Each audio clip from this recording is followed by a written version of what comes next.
What's up guys, welcome back here. Today I'm back with another video, and in this video I'm going to be talking about the 10 best young cores in the NBA currently. It's going to be a mix of both how they're producing now and their potential that they could develop to be, so keep that in mind. And to qualify to being in their young core, you have to be under the age of 25. So guys who just hit 25 or 26, 27, they're not allowed to be in this young cores list, which could bring some teams down and move some teams up because of it. But before we start the video, you already know it's going to be big, so make sure to drop a like, comment down below, any new video that you want me to do. Don't subscribe to the channel at 83 right now, trying to hit 100 soon. Now let's get started. The honorable mentions before I start with the top 10 are the Oklahoma City Thunder, which is led by Shai Gilgeous-Alexander, plus a bunch of role players that sit their role really well, like Lou Dort, Hamidou Diallo, and Darius Bazley. And you also have guys who have super high potential like Diamalo, Alexis Pokusevski, which bring them up. You got the Miami Heat, who have Bam Adebayo, you have Tyler Hero, and you have Precious Achiuwa. But everyone else, you just don't really know. You've got like Gabe Vincent being one of their best young core players, which is kind of weird to say because Duncan Robinson doesn't count. Kendrick Nunn doesn't count because of their age, just being over 25. So they will not count, which brings the Heat down. And then finally, the Chicago Bulls, just because Zach LaVine just misses the cut. If Zach LaVine was in it, he would definitely lose the Bulls to a top 10 young core. But that only leaves them with guys like Boy Markkanen, Patrick Williams, Kobe White, and Wendell Carter Jr. to headline their young core. But to start it off, we have number 10, have the Sacramento Kings.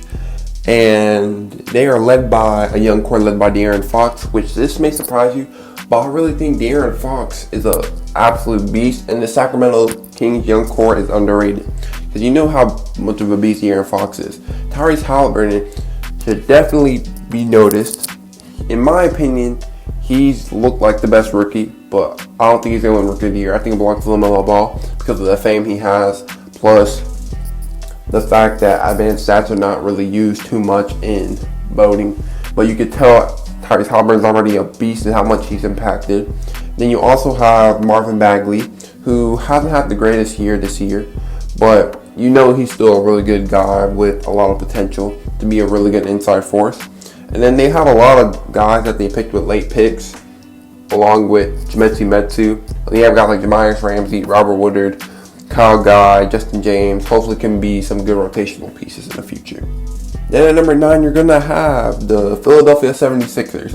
I feel like I'm doing them dirty for not moving them up higher, but I feel like this is a decent place to put them, as you got Ben Simmons, who hasn't had as great of a year as he usually has, but you know he still impacts defensively, and he's still doing a lot of good things that's helping the Sixers.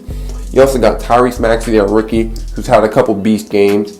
You also have Matisse Thybulle, Furkan Korkmaz, and Shake Milton, who have all been really good role players for him. And then you also got Isaiah Joe, Terrence Ferguson, Tony Bradley, all part of that Sixers young core.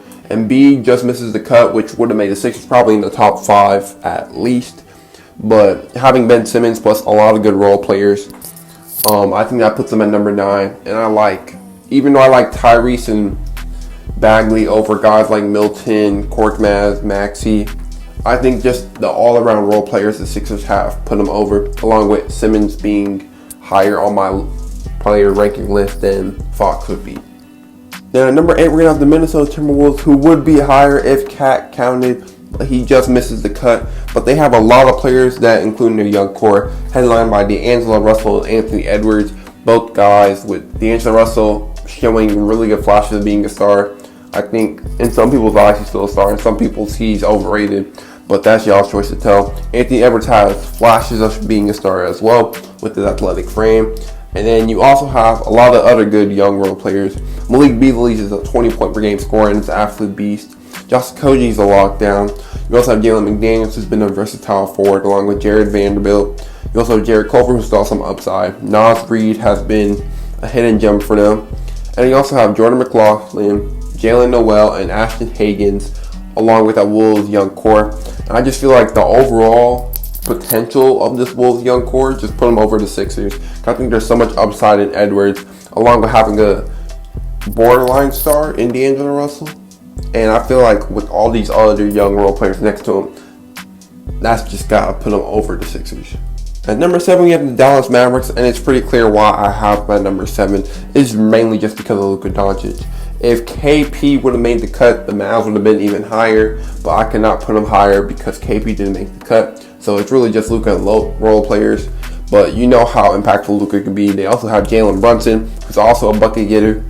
But they also got Tyrell Terry, and then they also have Josh Green and Tyler Bay, all picked in the 2020 draft. And you also had Nate Hinton, which rounds out the Mavs young core.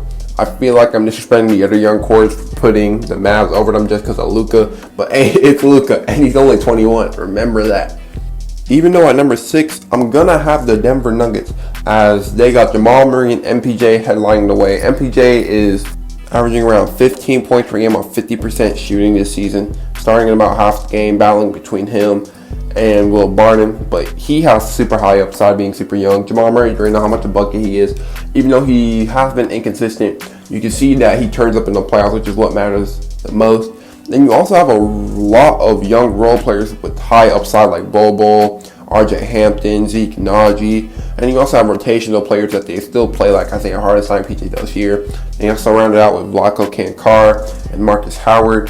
I feel like this Nuggets young core is really good all around because they have a balance of potential and impact right now. Players that are all still so young. Jokic just missed the cut, which would have made the Nuggets even higher. But for now, they're going to be at number 6. With number 5 being the Phoenix Suns, because Devin Booker makes the cut along with DeAndre Ayton. And just those two alone are so amazing with such high upside. But then you also add Mikal Bridges and Cam Johnson along with that. That's just really good. If they had other young pieces next to them or really valuable, I would have put them higher. But Ayton has not been the greatest this year. He's been turning it up lately. But overall this season, he's not been the greatest. And then the rest of your young core is just Jalen Smith, who's the 10th overall pick. Has some upside, but it's most likely just going to be another role player. And then Tyshawn Alexander ain't really going to be anything in NBA. But that combination of Booker, Ayton, Cam Johnson, and Mikal Bridges is just really good. And it's been working out really well for them this season. And I have to put them at number 5. With number 4 being the Atlanta Hawks. They're led by the duo of Trae Young and John Collins, another beastly duo. But the rest of their role players, I would say, are better than the Suns. As you have DeAndre Hunter, who has breaking out this year and become a beast. You also have Onyeka Okongwu, who we haven't seen really much, but he has higher upside than Jalen Smith does, being drafted higher. And with some people thinking he may have been the best center prospect in the draft, most people liking him over James Wiseman, but they knew the Warriors were going to take him.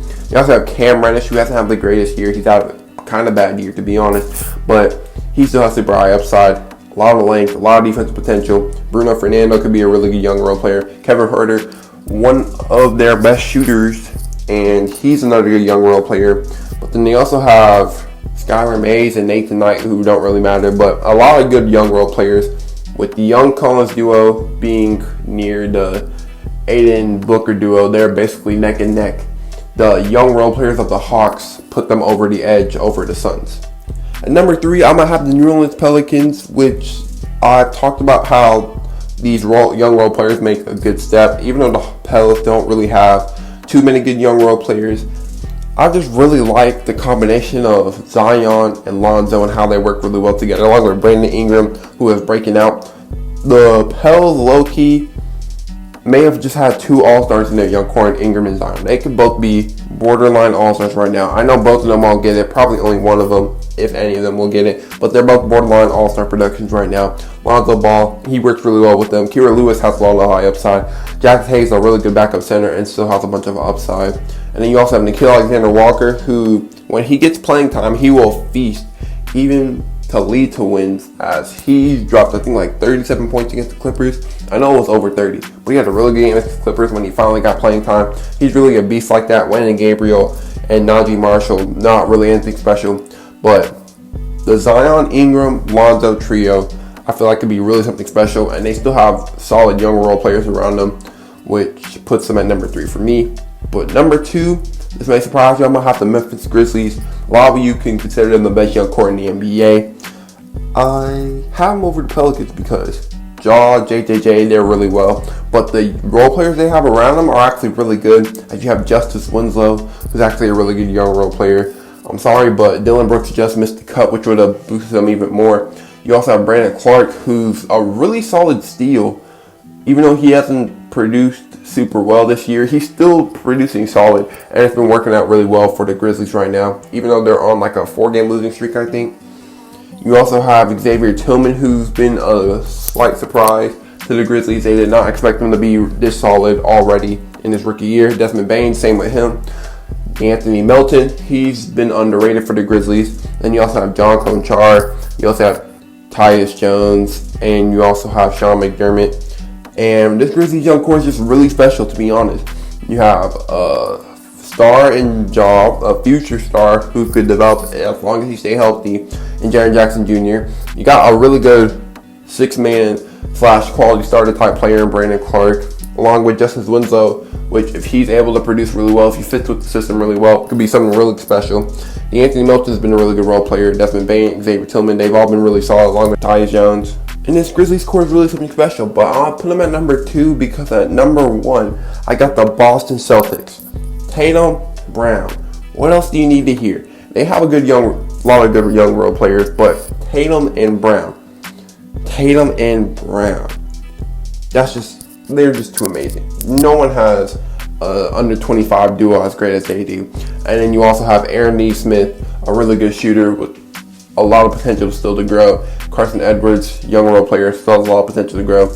Grant Williams is a really solid bench player for them already. Same with Robert Williams, same with Peyton Pritchard, Tremont Waters, along with Edwards, both young role-playing guards who still have some upside to potentially be okay backup guards for any team in the league. And hopefully they could find that third role string point guard for them behind Pritchard and Kemba. And even if Kemba somehow decides to get traded for extra big man depth, that could actually work well with Tristan Thompson and Daniel Guys, or just be better than them in general. Peyton Pritchard gets to start, and then they find which one of those who can be the backup point guard, or if they split the minutes. But more about the Celtics. Tatum, Brown. Do I have to say anything else? But before I leave, I know some of you are going to get salty about me not including these young cores, so I'm going to give these young cores a shout out. Now it goes to the Knicks with Barrett, Mitchell Robinson, Obi Toppin, and Emmanuel Quickley. Cavs with Sexton, Garland, and Okoro, and Jared Allen.